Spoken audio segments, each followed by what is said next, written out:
ঘরে বউ থাকতে অন্য মেয়ের সাথে রাত বিরাতে কথা বলিস? শয়তান ছেলে কোথাকার, বের হ। না না মামা মামা হয়েছে কি, রং নাম্বার, আমি তো ঝাড়ির উপরে রাখছি মা। ওই ছড়ি পর রাখছো তুমি, চাই না? ওই আমার চান্দুরে, এই তুই যে লুতুপুতু করে কথা বলছিস, আমি আর মা এখান থেকে দাঁড়ে দাঁড়ে শুনছি না? তুই ভালো হবি কবে? আমি খারাপ ছিলাম কবে মা? কি দীপু ভাই, আপনিও আসছেন? জি ভাবি, আসলে বাসায় তো বউ খুব প্যারা দেয় আর কি, এই জন্য ভাইয়ের সাথে একটু চাপ খেতে এলাম। আপনাকে তো ভাবি প্যারা দেয়, এই জন্য এসেছেন, কিন্তু আমি তো ওকে প্যারা দেই না। ও কেন এসেছে?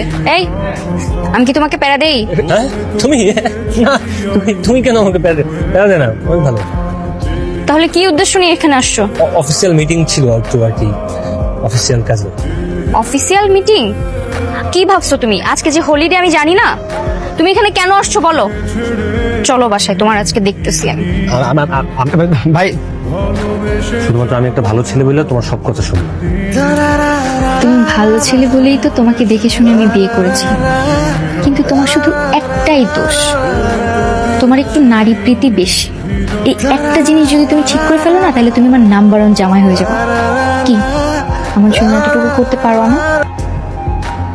আপনাকে বলছি, আমাকে কিছু বলছেন?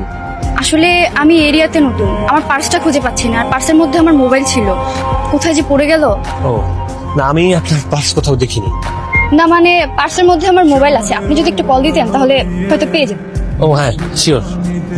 ঠিক আছে, সমস্যা নাই তো, একটা মেয়ে এসে হেল্প চেয়েছে, হেল্প করেছো, এটা অসুবিধা না।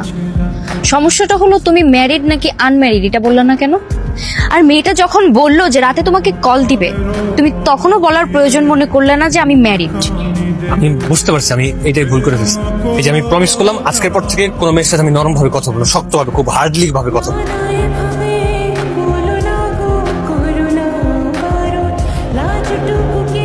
এই যে মা দেখেন, আপনার গুণধর ছেলে আমার বান্ধবীকে বিয়ে করে নিয়ে চলে আসছে। মা এ তোমার বান্ধবী? আমি তো জানতামই না। যে এখন তো তাহলে আরো ভালো হইলো, দুই বান্ধবী মিলে সারা জীবন সুখে শান্তিতে সংসার করতে পারবো, 203 সারাদিন গল্প করতে পারবো, তাই না মা? তীব্র, তুই তো কি করছিস?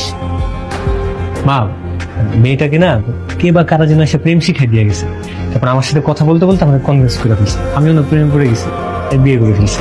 আপনার মেয়ের সংসারে আগুন লেগে যাচ্ছে আর আপনি হ্যাঁ হ্যাঁ হ্যাঁ করে হাঁটছেন। হাসছি কেন জানেন?